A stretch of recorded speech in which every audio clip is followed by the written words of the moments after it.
Hey, hai, balik lagi dengan gua Aran dan balik lagi di konten gua. Selamat datang kembali di konten TTBA Talking bersama Aran. Oke, di video gua kali ini gua mau ngebahas sebuah hal yang mungkin agak serius tapi kita agak-agak slow aja. Ini gua mau ngebahas tentang perbedaan antara orang tua zaman dulu dengan zaman sekarang. Ya intinya tentang orang tua sih, gitu intinya. Dan gua di sini bersama ibu gua dan dia nggak mau masuk kamera, jadi ya sistemnya gini aja ya. Jadi gini mah. Ini kan ada 7 pertanyaan.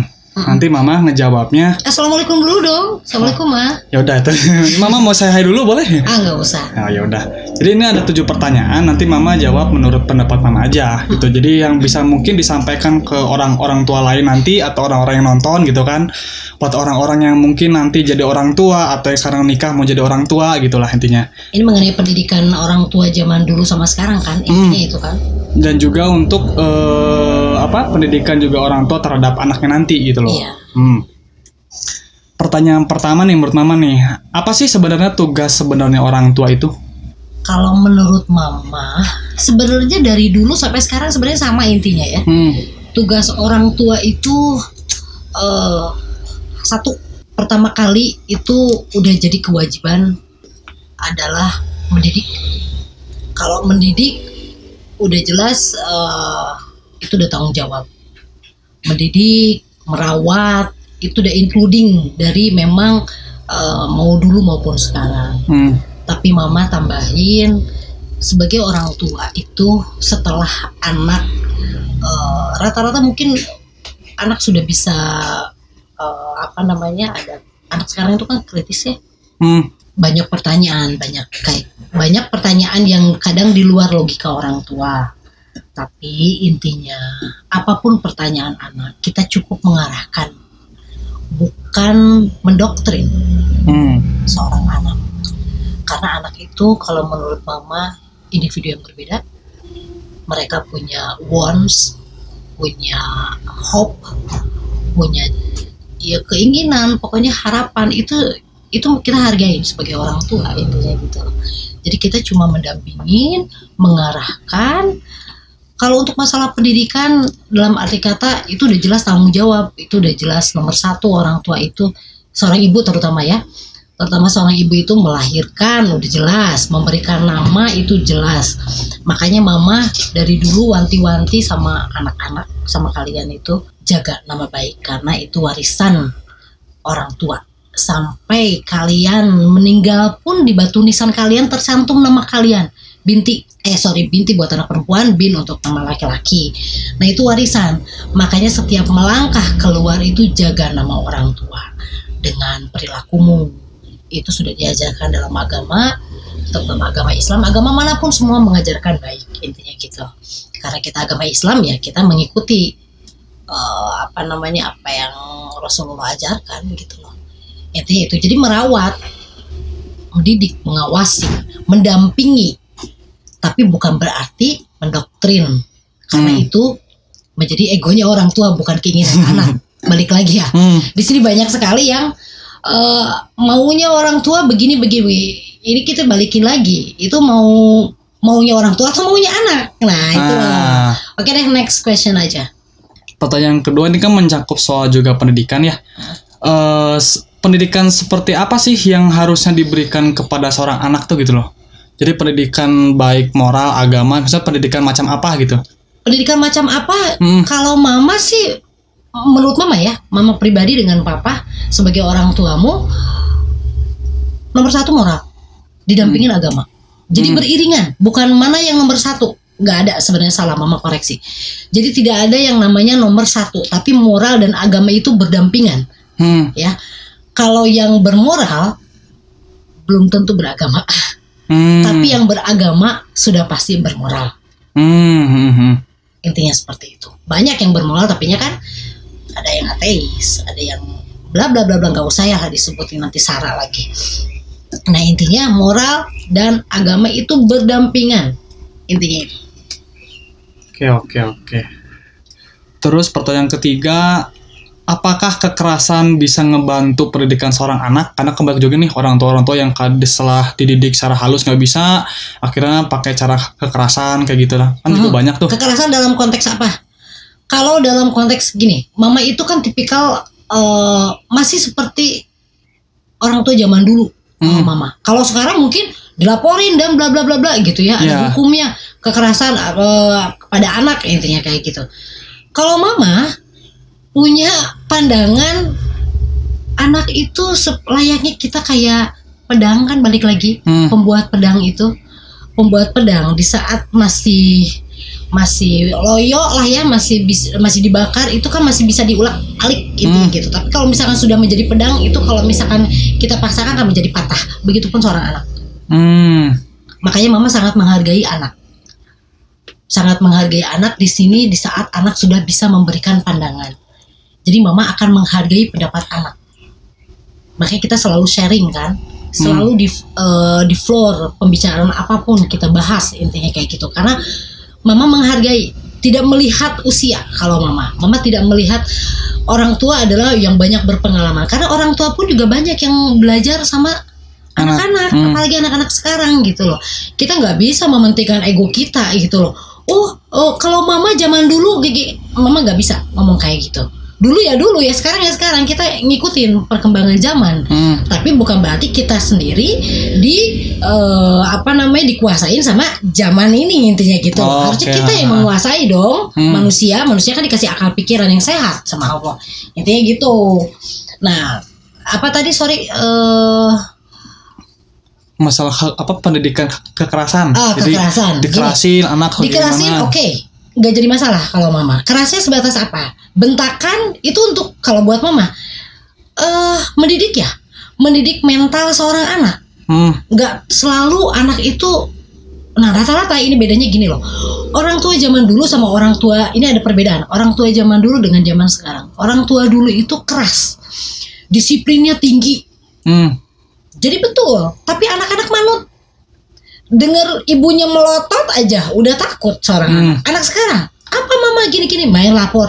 Buat mama, halo, hargain juga dong orang tua, dengerin dulu orang tuanya. Orang tua, semua rata-rata orang tua itu akan memberikan wejangan yang baik. Gak ada loh orang tua kecuali orang tua yang gendeng ya. Orang tua itu benar. Iya, orang tua yang gendeng yang egonya tarik ke bina-bina gitunya, campur bahasa Sunda baik. Apa namanya? Mengikuti kia kata mama gini. Tanya dulu anaknya. Tapi kalau yang namanya wejangan, nasihat, nak, boy, kalau mama kan gitu, boy, gini loh, gini, menurut mama begini. Coba, kalau mama kan kalian mau mengikuti. Alhamdulillah belum mengikuti, ntar tahu sendiri deh akibatnya seperti apa. Setelah tahu salahnya kayak gitu, iya mah gini. Nah kan mama udah kasih tahu, ya wes nggak usah disesalin. Tapi sekarang yuk belok deh ke jalan yang lurus lagi, kembali lagi. Kan selalu begitu. Nah tapi rata-rata anak orang sorry buat orang-orang tua yang mama lihat sekarang itu adalah mungkin merasa orang tua sekarang itu mereka pernah mengalami balik lagi kekerasan dalam segi mental dari orang tua sebelumnya. Oh saya pernah mengalami nih bentakan, kedisiplinan yang begitu ketat dari orang tua yang sebelumnya, orang tua mereka. Akhirnya mereka ada saya kalau punya anak saya tidak mau deh begitu ke anak saya. Akhirnya malah jadi lembek. Yang buat mama, akhirnya anak-anak sekarang lembek buat mama. Baik secara moral maupun bahasanya, wah nyablaknya seperti apa. Attitude kalau buat mama, itu salah satu attitude itu harus ada. Baik kepada orang tua, kepada usia yang lebih tua, itu kan sebenarnya sudah diajarkan dari dulu. Hello, kemanakan sekarang? Dikemanakan aturan-aturan yang zaman dulu? Dikibas begitu saja, dilewatkan begitu saja aturan, nggak bisa. Jadi attitude di sini moral itu bahasa, bahasa itu nggak beli. Kalau sesama temen, is okay. Kalian sekarang bahasanya pakai bahasa gitu ya. Terus yang sekarang heboh anjay atau misalkan konteksnya is okay sih kalau buat mama. Nggak jadi masalah. Sebatas pembicaraan antara teman. Di situ kan kita bisa membedakan dong intonasi. Iya. Yang kenceng di Jawa Timur, jancu dan sebagainya. Di Sunda, sorry mama ngomong anjing di depan anak mama sendiri. Tapi dalam konteks berbicara dengan teman, it's okay. Dalam konteks pembicaraan yang nyantai, it's okay. Ya, meskipun kadang mama, halo anjing jangan dibawa-bawa, coba deh dirantai dulu sebentar ya. Mama sering ngomong kayak gitu. Tapi di sini lihat lagi bahasanya, kalau misalkan di luar itu, nah kita kan bisa menilai. Kita mau dibilang masyarakat yang smart. Ya, berbicara pun juga smart, berpendapat pun juga smart, nggak usah asal nyablak, intinya kayak gitu. Jadi combine orang tua zaman dulu dengan orang tua zaman now, buat mama combine. Orang tua zaman dulu tetap ada aturannya yang dipakai, ya, attitude-nya dan sebagainya. Bukan berarti mama ngomong orang tua sekarang tidak ada attitude, no, mama tidak bicara seperti itu. Tapi masalah kekerasan, balik lagi ke situ, sebenarnya tidak jadi masalah kalau kekerasannya tidak sampai berdampak anaknya. Yang tahu anak itu siapa sih? Orang tuanya sendiri, bukan orang lain. Nah sekarang anak yang tahu orang tuanya itu ada anaknya sendiri. Nggak bisa anak sekarang ngomong orang tuanya si A, si B, C. Jangan dibandingkan. Yang tahu dapur dan aturan itu adalah nomor satu, yang ngisi rumah itu sendiri, yaitu orang tua dan anak. Nggak bisa disangkut pautkan dengan orang lain. Tiap keluarga itu punya aturan yang berbeda. Kita hargain itu. Nah, yang bisa merasakan itu kan adalah orang tua dan si anak tersebut, toh. Iya. Ya, aturannya yang bisa mainkan itu mereka. Ya sudah, hargain itu, ikutin. Saling menghargai antara orang tua dan anak. Alhamdulillah neraka sih mau ayah loh misalkan KB lain. Beneran cek mama. Watir kan ya neraka. Tapi kembali lagi, semua itu balik lagi, mama jadi nggak campur ngomong ya. Jadi apa, ada yang baik, ada yang buruk. Ya sebenarnya sudah kodratnya, sudah Allah sudah maha tahu lah intinya. Kenapa sih diciptakan manusia tuh dengan lika-likunya, Allah maha tahu. Kanan kiri selalu ada berlawanan, mata aja nggak akan sama intinya. Begitupun sifat orang, apalagi sifat orang, sifat manusia. Tapi kita balik lagi, nggak usah melihat halaman orang lain, rumput orang lain, ikuti aturan di dalam dulu. Itu pemerintahan nomor satu ya, rumah tangga wes itu toh. Terus pertanyaan keempat, kalau ternyata didikan orang tua tuh nggak nerap terhadap anak, nah yang harusnya dilakuin terhadap anak apa?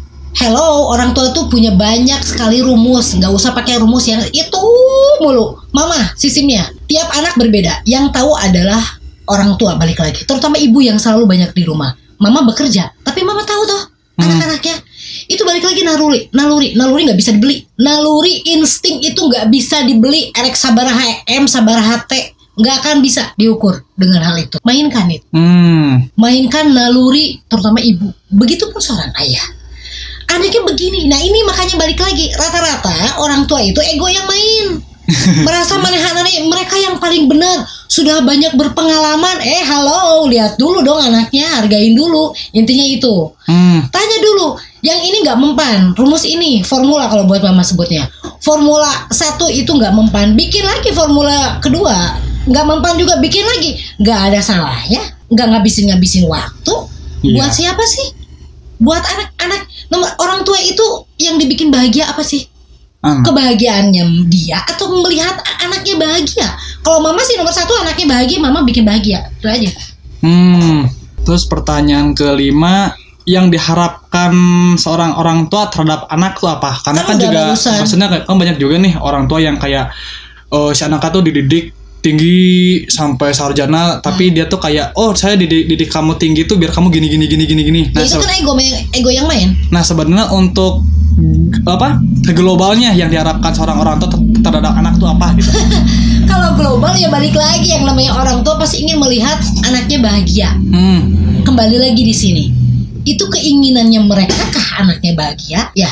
Keinginan dalam artinya disertai egonya bahwa kebahagiaan anak itu dirunut gitu, namanya kebahagiaan seorang anak adalah anaknya sekolah tinggi, dapat pekerjaan yang bagus pula dengan kedudukan yang baik, nanti dapat jodohnya bla bla bla, larinya dunia. Ya. Benar nggak? Ya. Pertanyaannya, setelah anak mengikuti keinginan orang tuanya tersebut, apakah anak tersebut bahagia? Yang tahu bahagia dan tidak itu siapa? yang menjalani hidup toh, yaitu anaknya. Berarti intinya adalah yang diinginkan orang tua, semua orang tua adalah melihat anaknya bahagia. Udah itu toh. Tapi tidak diikutin, tidak disertai dengan keegoisan maunya orang tua sendiri menurut pandangan orang tua sendiri. Jadi menghargai, bener gak sih? Iya gak sih? Iya. Gak jauh-jauh deh, sekolah aja. Menurut mama, menurut papa, kamu masuk ke fakultas, universitas atau institut A dengan jurusan A, gitu kan? Nah, taunya anaknya, loh mas, saya gini, yang sekolah siapa? Iya. Kalau masalah biaya, itu udah kewajiban orang tua, nggak usah dibawa-bawa. Kami sudah mengeluarkan uang sebaik, kok hitung-hitungan? Orang Gusti Allah aja nggak hitung-hitungan dikasih. Yang ngasih rezeki siapa? Ya benar nggak sih? Iya. Yang dikasih rezeki siapa? Allah yang memberikan rezeki. Dikemanakan? Lah sekarang manusia kok hitung-hitungan sama Allah? Goblok banget ya. Ini mama pakai bahasa kasar. Dengan konteks mama kesel ngelihat yang kayak gitu. Karena kan banyak juga nih kayak apa ya, dulu sempat ngobrol juga sama siapa itu. Jadi kayak si anak tuh dia kan setiap anak tuh punya potensi sama bakatnya masing-masing ya. Si anaknya tuh dia punya potensi A misalkan. Ternyata si orang tuanya tuh khususnya ibunya tuh pengen si anaknya tuh pengen jadi B gitu, sampai akhirnya si anak itu kan tuh ego yang dikekang. main, itu ego yang main, Cin. Ya benar nggak sih? Itu ego orang tua yang main. Sekarang anaknya punya bakat, punya skill, ya diarahkan sesuai. Anaknya happy toh. Lah sekarang balik lagi, kemana kata-kata orang tua bahagia melihat anaknya bahagia? Kalau konteksnya semua mengikuti egonya orang tua. Ini mama sebagai orang tua loh. Sekarang pertanyaan mama kepada kamu aja pribadi. Pernahkah mama memaksakan keinginan mama? Enggak. Mama selalu menghargai kan? Kamu sekolah kamu kok. Mama cukup biayain saja. Udah kamu gak usah berpikiran apa-apa itu mama. Udah kamu yang penting sekolah yang benar. Paling yang mama tekankan adalah kamu konsekuen ya dengan apa yang kamu ambil. Selalu begitu kan? Nah ini adalah kewajiban seorang anak. Balik lagi pelajaran PMP zaman baheula lama. Ya, zaman PMP itu adalah hak dan kewajiban. Lah sekarang pelajaran itu sudah tidak ada, mungkin diganti menjadi PPKN. Apakah diajarkan lagi? Itu hak dan kewajiban, itu penting loh. Hak dan kewajiban orang tua, hak dan kewajiban seorang anak, pelajari lagi, lihat lagi buku-buku pelajaran yang lain. Balik lagi, ini di agama itu sudah semua tercantum. Lah terus yang semuanya yang ngomong agama-agama, mama tidak begitu mengerti, tidak begitu. Gini aja lah, perilaku dan sebagainya itu semua sudah ada. Cerminkan saja itu, nggak usah banyak bacot ya kalau istilahmu. Nggak usah banyak bacot. Begini merasa pintar, sudah menjalani hidup yang benar, itu orang smart buat mama. Nggak usah banyak ngomong. Iya. Yang banyak ngomong buat mama sebenarnya itu kosong. Aplikasinya udah bener belum? Tahu siapa? Dianya sendiri. Jangan melibatkan Allah udah jelas maha tahu. Lingkungannya, orang-orang sekitarnya yang terdekat, orang tuanya, kakak adiknya, saudara-saudaranya, teman-temannya menilai seperti apa. Kalau semuanya sudah menilainya oke dan tidak ada masalah, berarti kamu sudah menjalankan yang benar. Meskipun mulutmu gak bisa berbudah atau bacotnya banyak, tapi yang banyak bacot, kalau lebih baik lagi kalau aplikasinya juga benar. Jadi itu aja. Oke. Terus pertanyaan selanjutnya tuh, menurut mama nih, apakah anak itu wajib untuk mengangkat derajat orang tua? Karena kan banyak tuh orang tua tuh ngedidik anak supaya nanti anaknya sudah besar bisa mengangkat derajat orang tua, kan banyak tuh yang kayak gitu. Nah itu adalah buat mama orang tua yang pamrih. Balik lagi, mereka sebagai orang tua kan pernah menjadi anak, diperlakukan begitu sama orang tuanya. Tanya hati kecilnya mereka, mungkin segelintir yang benar dalam arti kata, tidak ada merasa itu satu tuntutan, tapi memang nalurinya seorang anak ingin bagian orang tua. Balik lagi nih naluri, ini mah udah nggak bisa diomongin, dalam arti kata nggak ada aturannya. Ini begini, nggak usah ikutin nalurimu. Kalau orang yang benar itu nalurinya juga baik dong, ya nggak sih? Auranya juga positif, jadi nggak ada hitung-hitungan. Balik lagi, orang tua menuntut kepada anaknya. Si orang tua tersebut pernah menjadi seorang anak juga toh. Ya, itu siklus. Ya, udah terus berputar. Terus dihitung-hitung kayak gitu, apa kabarnya Gusti Allah? Lama gitu-gitu ngajeng jelema. Banyak sekali dong tuntutan Allah. Ya. Iya.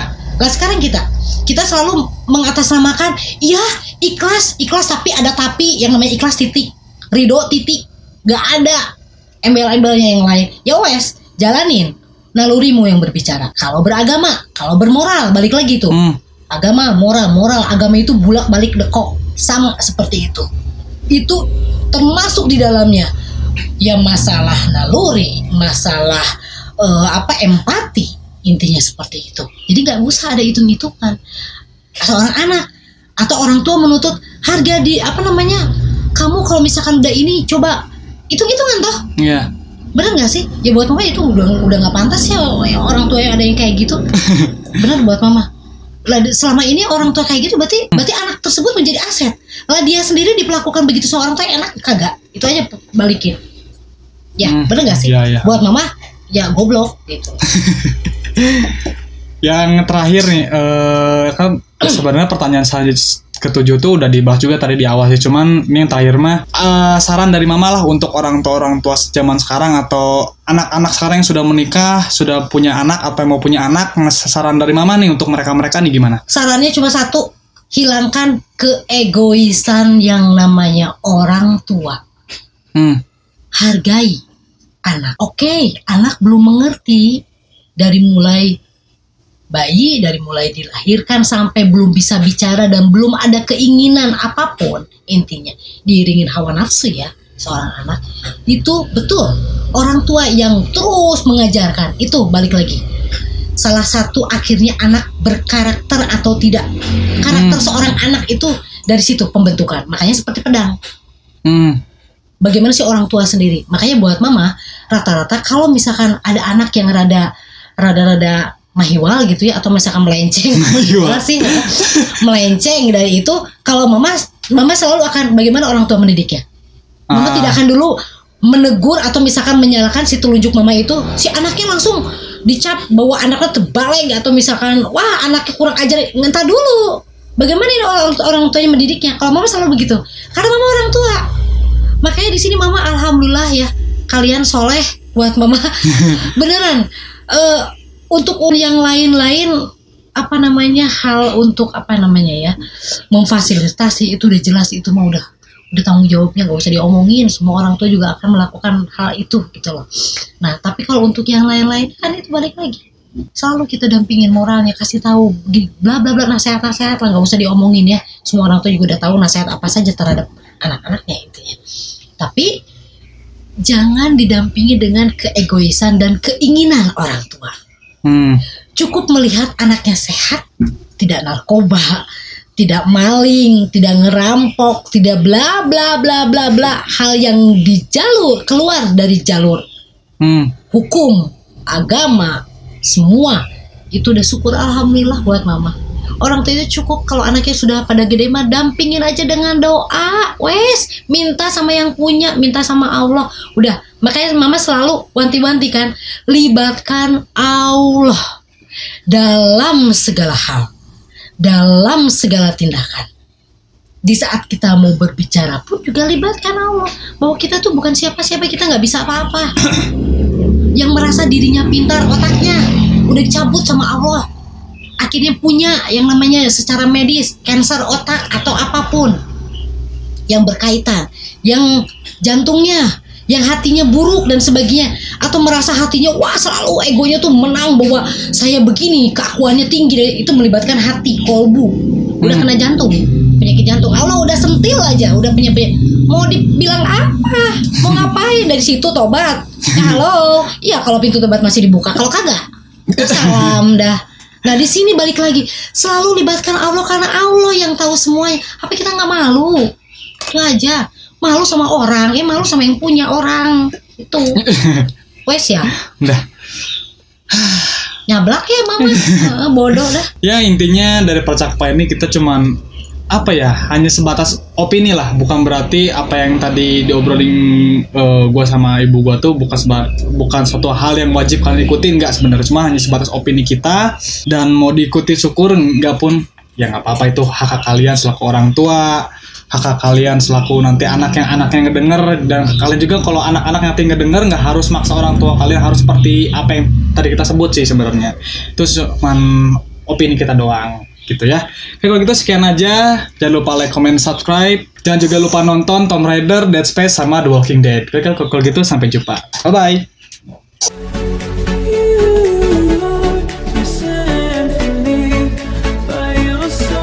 With